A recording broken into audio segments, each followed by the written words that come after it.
সাক্ষাতে কহিল বিস্তর। তারপরে কর জোরে করিয়া প্রণতি, কহিল নারদ মুনি নারায়ণী প্রতি।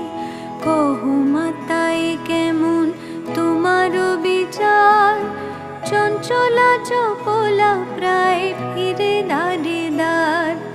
বলো